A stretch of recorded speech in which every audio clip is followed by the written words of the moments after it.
صباح الخير عليكم جميعا. ازيكم عاملين ايه؟ اخباركم ايه؟ كل سنه وانتم طيبين. الفيديو ده انا بصوره الساعه 4 الفجر. حبيت بس اصور لكم لقطه صغيره كده من الجنينه اللي احنا فيها. هي على فكره فاضيه دلوقتي. احنا فجاه كده الساعه 2 قلنا ننزل نقعد شويه، والمكان حلو قوي والجو هوا ما اقولكوش، الهوا حلو جدا جدا. فقلت اصور لكم لقطه صغيره كده من المكان الجميل ده. وما تنسوش تدعوا لأم وأبويا بالرحمة، إن ربنا يرحمهم ويغفر لهم ويجعل قبرهم روضة من رياض الجنة. أم وأبويا وجماعة أمواتنا إن شاء رب العالمين. قولوا آمين، اللهم آمين يا رب، ربنا يرحمه. إيه رأيكم بقى في المكان الجميل ده؟ على فكرة أنا بحب أجي المكان ده أوي أوي بجد والله. شوفوا المكان وجماله. يا قلب عمته. ماشي يا قلب. مكان حلو جدا جدا. انا بحب اجي المكان ده على طول، يعني بالرغم ان احنا رحنا كذا مكان قبل كده، بس المكان ده عجبنا قوي.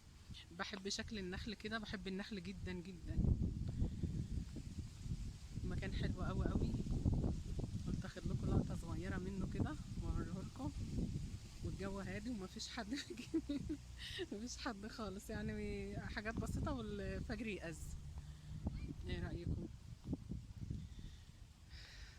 ربنا يوعدكم جميعا وتيجوا بقى وتزوروا وتشوفوا الاماكن الجميله دي. والاحلى واحلى ان تروحوا تزوروا الرسول عليه افضل الصلاه والسلام.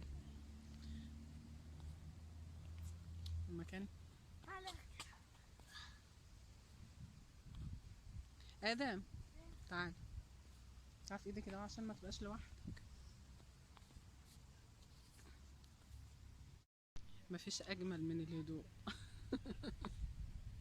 والله بحب المكان لما يكون، يعني هو صحيح في مثل بيقول جنة من غير ناس ما تنداس، بس والله بجد المكان لما يكون هادي كده والهوا كمان جميل قوي قوي. النهارده الجو النهارده حلو، تحس ان هي هتشتي. شوفوا.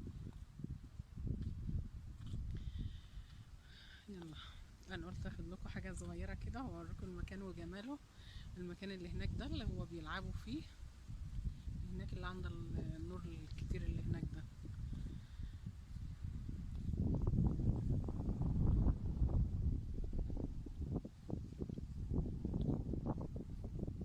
شوفوا النخل شكله حلو قوي. مش عارفه، انا بحب النخل جدا، وكانت الله يرحمها امه برضه.